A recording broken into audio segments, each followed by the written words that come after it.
वाटते. मग मी घेऊन गेले आमच्या गावाकडे नाही का आला वडवणीला. मग तिला परत उलट्या व्हायल्या. मग परत उलट्या झाल्या मी तिथं चोली मॅडमवर मी त्यांच्याकडे घेऊन गेले. त्यामध्ये रक्तामध्ये इन्फेक्शन झाले. मग इन्फेक्शन झाले त्यानंतर 3 दिवस कोर्स केला. मग परत मी बीडला आणलं.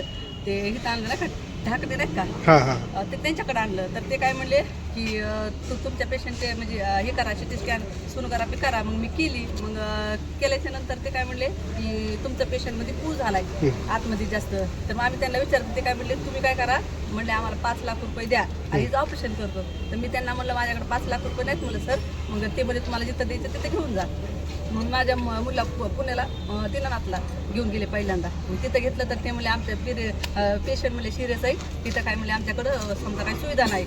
मग मी वायशमला गेले. वायशमला पण म्हणले आमच्याकडे सुविधा नाही. मग मी ससूनला गेले. ससूनला गेल्याच्या नंतर त्यानं म्हणजे लगेच ट्रीटमेंट केली. ट्रीटमेंट केल्याच्या नंतर मग तिचं लगेच 11 तारखेला त्यानं ऑपरेशन केलं. मग ऑपरेशन केल्याच्या नंतर ते मॅडमना बाहेर आल्या. मग त्यांना आम्हाला दाखवलं. त्यांनी विचारलं कुठं केलं तिथं ऑपरेशन.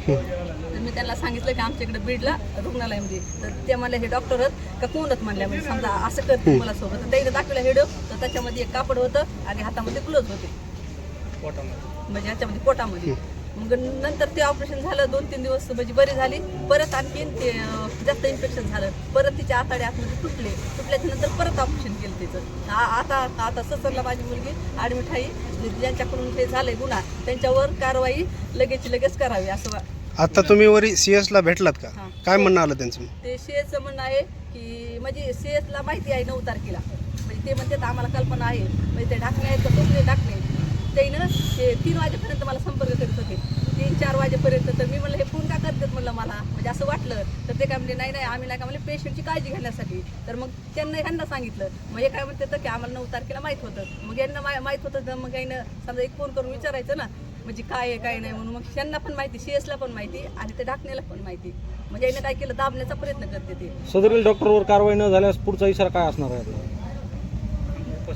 आम्ही उपोषण करू. आम्ही म्हणजे इथं आंदोलन छेडू. आम्ही काही पण करायची तयारी. कारण माझ्या मुलीचा जीवनाचा प्रश्न आहे. कारण आज माझी मुलगी तिथं आयुष्यामध्ये आहे. तिचं काहीच करणं नाही. डॉक्टर म्हणते तुमचं नशीब आमच्यापर्यंत चालू आहे. त्याच्यामुळे तात्काळ ह्यांच्या सगळ्यावरच कारवाई करण्यात येईल ही आमची मागणी आहे. तात्काळ झाली पाहिजे.